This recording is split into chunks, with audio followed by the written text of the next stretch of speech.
The love of God is greater far than tongue or pen can never tell. It goes beyond the highest star and reaches to the lowest hell. The guilty pair bow down with care. God sent His Son to win His erring child. He reconciled and pardoned from his sin.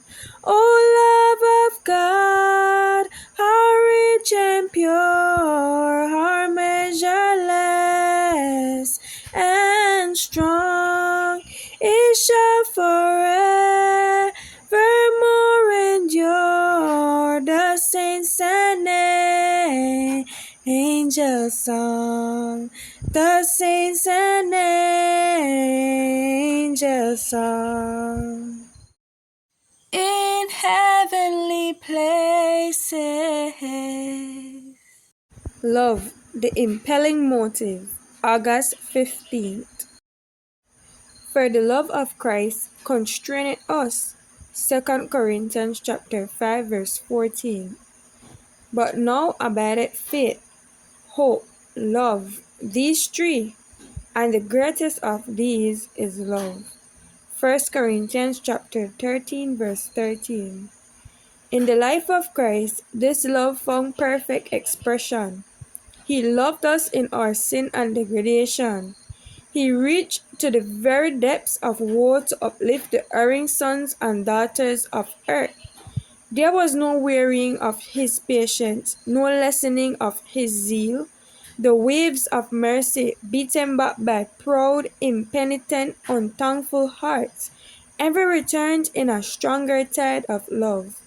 He who is constrained by the love of Christ goes forth among his fellow men to help the helpless and encourage the desponding, to point sinners to God's ideal for His children, and to lead them to Him who alone can enable them to reach this ideal. Never are we to be cold and unsympathetic, especially when dealing with the poor. Courtesy, sympathy, and compassion are to be shown to all. Partiality for the wealthy is displeasing to God. Jesus is slighted when His needy children are slighted. They are not rich in this world's goods, but they are dear to His heart of love. God recognizes no distinction of rank. With Him there is no caste. In His sight, men are simply men, good or bad. In the day of final reckoning, position, rank, or wealth will not alter by a hairbreadth the case of anyone.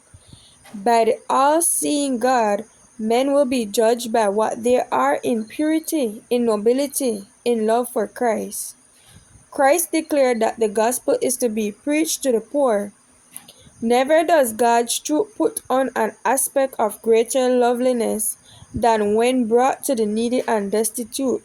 Then it is that the light of the gospel shines forth in its most radiant clearness, lighting up the hut of the peasant and the rude cottage of the laborer.